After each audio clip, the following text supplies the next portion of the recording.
Dimanche dernier, nous réfléchissions sur la vocation et la mission. Toutes les deux trouvent leur motif et leur origine dans le Christ. Nous célébrons aujourd'hui le 6e dimanche ordinaire de l'année liturgique C. Les textes bibliques mettent l'accent sur la confiance en Dieu. Heureux l'homme qui se confie au Seigneur. Le prophète Jérémie nous offre en première lecture une sentence sapientielle inscrite dans un contexte prophétique. Le texte s'ouvre sur une menace suivie au verset 7 d'une bénédiction ayant une structure antithétique, comme dans le psaume responsorial, psaume 1. Dans notre contexte, la condamnation ou la bénédiction ne sont pas à comprendre comme des formules capables de provoquer le bien ou le mal, ni comme des énergies potentielles qui se traduisent concrètement dès qu'une certaine action a lieu, mais plutôt comme la dérivation d'un comportement humain. La malédiction ou la bénédiction dépend de la confiance en l'homme ou de la confiance en Dieu. Mais qui est le maudit et qui est le béni? Le méchant n'est pas immédiatement caractérisé comme celui qui fait le mal, mais comme l'homme qui se confie en lui-même et dans les choses humaines, c'est-à-dire dans la chair. Le terme chair est ici utilisé dans un sens qui désigne la faiblesse, dans un sens qui indique le caractère de ce qui est éphémère. Chair évoque l'insécurité de l'homme. Dans la tradition ancienne de Genèse chapitre 6, versets 1 à 4, l'auteur proclame sa méfiance à l'égard de la chair. Le psaume 55, verset 5 oppose très clairement le caractère éphémère et la faiblesse de la chair à la force que procure la protection de Yahvé. L'impie est donc celui qui se détourne intérieurement du Seigneur.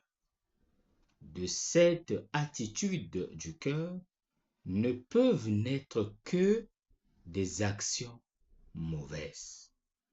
Ne pas mettre sa confiance en Dieu, c'est l'abandonner, c'est se détacher de lui, c'est devenir impie. Les versets 7 et 8 présentent au contraire l'image inverse, celle de l'homme qui met sa confiance en Dieu.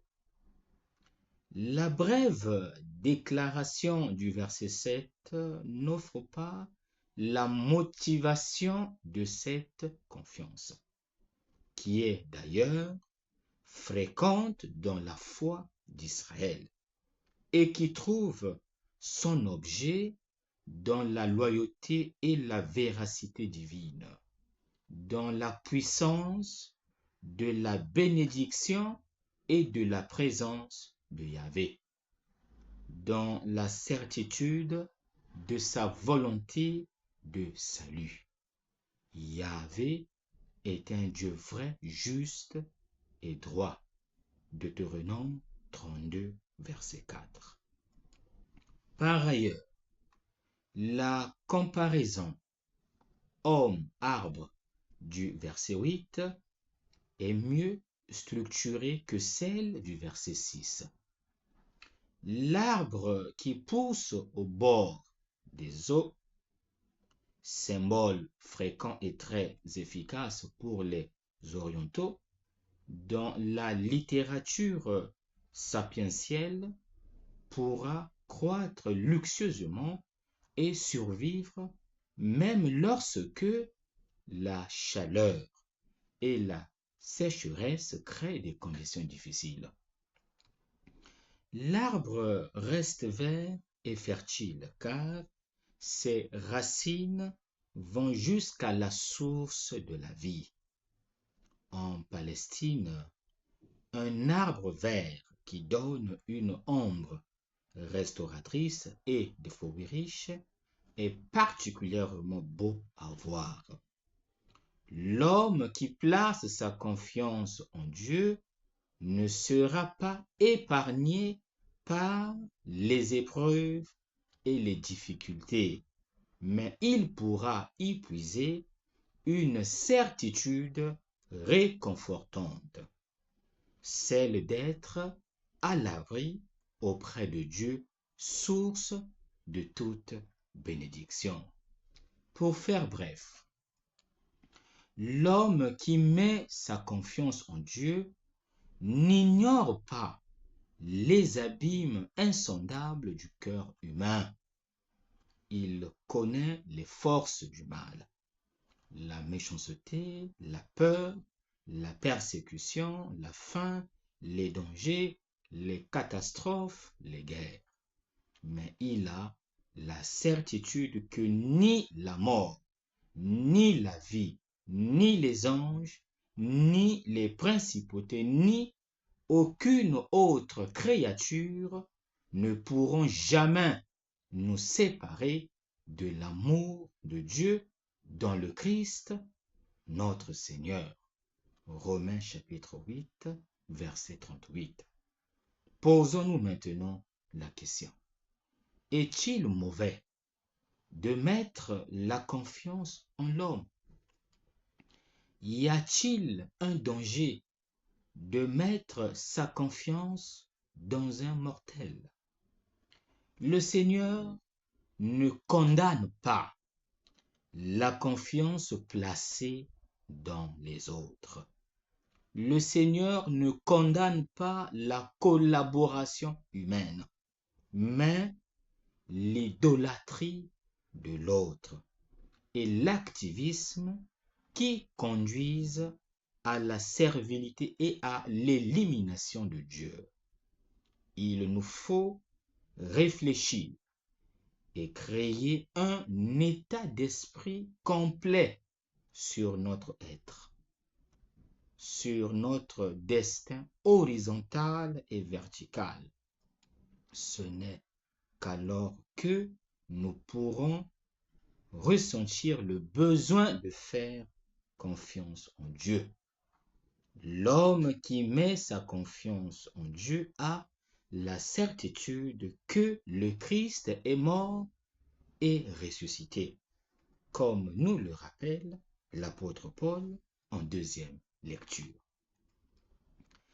L'évangile de ce dimanche met à notre disposition les béatitudes dans la version lucanienne, avec la description de la descente de Jésus de la montagne et l'ajout de 4 invectives contre les riches, en opposition avec les 4 béatitudes.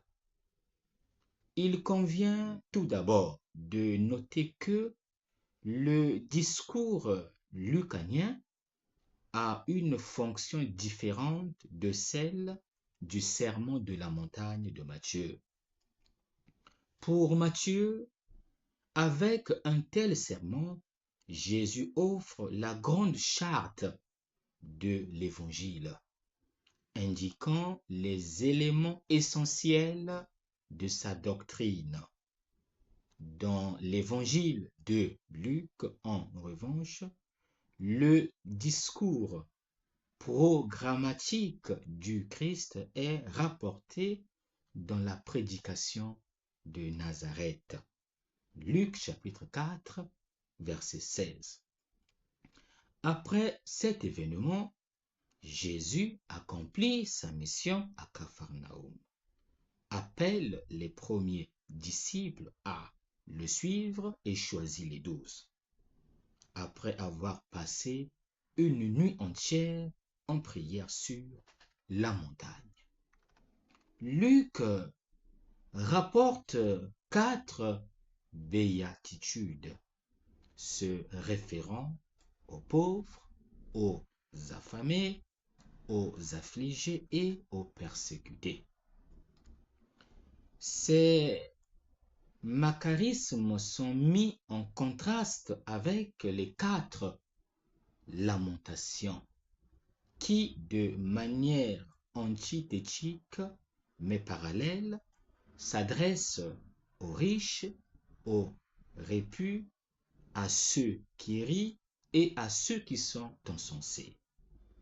Tandis que Matthieu énumère 9 béatitudes, qui plus est, les béatitudes de Matthieu sont à la 3e personne du pluriel, alors que celles de Luc sont à la 2e personne.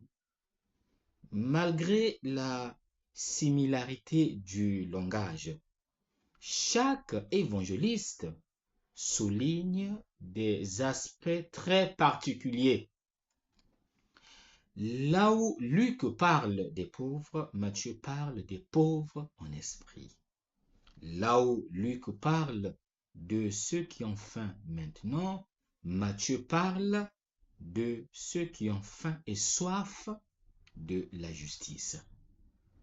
Nous avons donc 2 témoignages, 2 interprétations des béatitudes prononcées par Jésus, qui sont complémentaires et nous permettent de connaître le message d'espoir qu'il donne aux disciples d'une manière plus riche et profonde.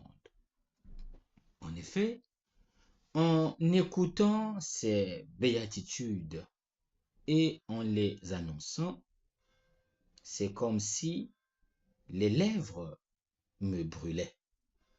Jésus s'adresse aux pauvres, à ceux qui pleurent et aux persécutés, tandis que nous ne faisons pas partie de ces destinataires du royaume. Écoutons-les donc encore une fois.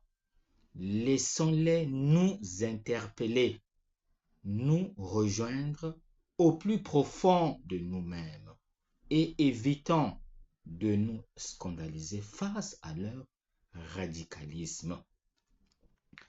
Les béatitudes ne sont pas une éthique ou une morale, mais une révélation à accueillir ou à rejeter.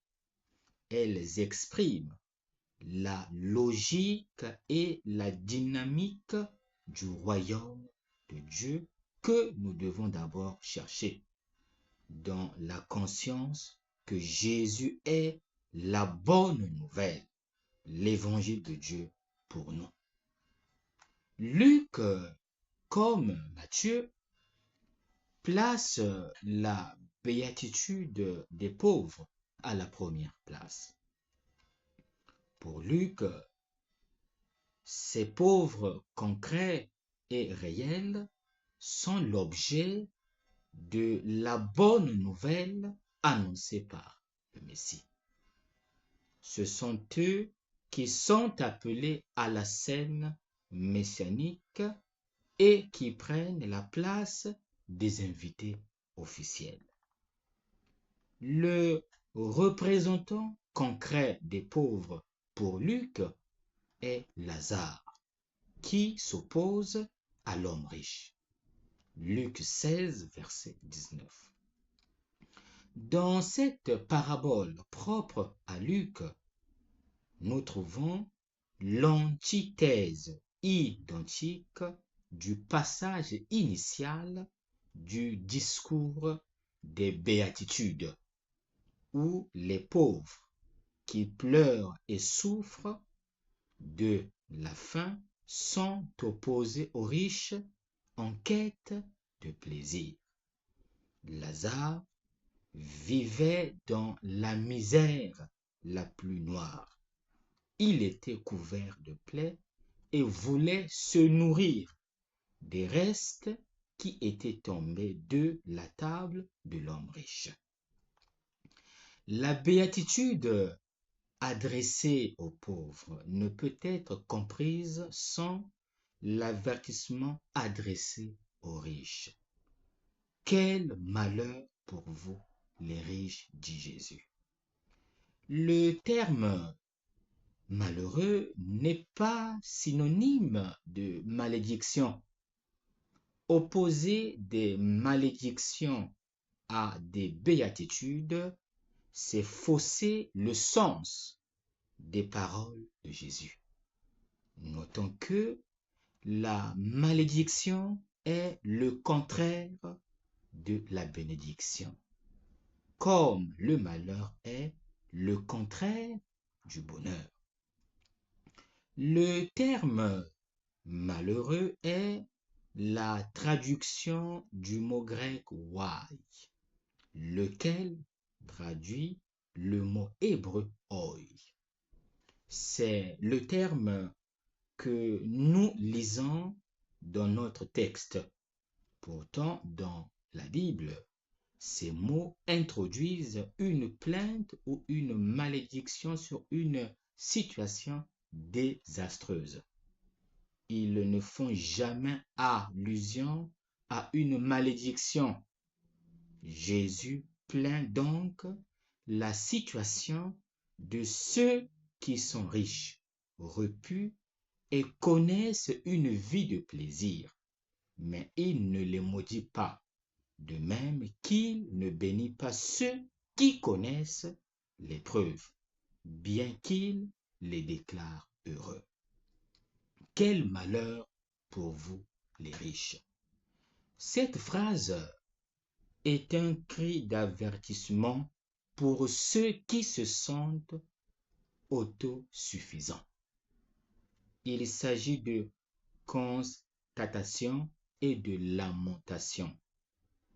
Constatation que celui qui est riche et repu ne comprend pas, ne sait pas qu'il va vers la ruine et la mort, une mort qu'il vit déjà dans les rapports avec ses frères et sœurs.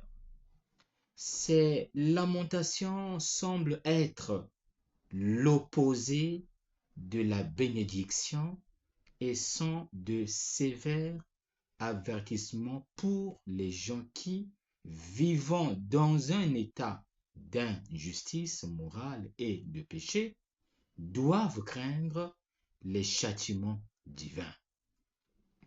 Les habitants de Chorazine et de Bethsaïde sont l'objet de terribles lamentations similaires à cause de leur obstination dans l'incrédulité, mais surtout contre les pharisiens. Jésus a prononcé des invectives à cause de leur hypocrisie. Ces lamentations font écho aux avertissements des prophètes d'Israël. Elles sont un appel à changer de chemin, à changer de mentalité et de comportement. Ces lamentations sont une véritable invitation à une vie authentique et pleine. L'avertissement aux riches qui ont reçu leur consolation peut être compris avec la parabole de l'homme qui, après avoir eu une bonne récolte, planifie sa vie de manière à jouir de ses biens.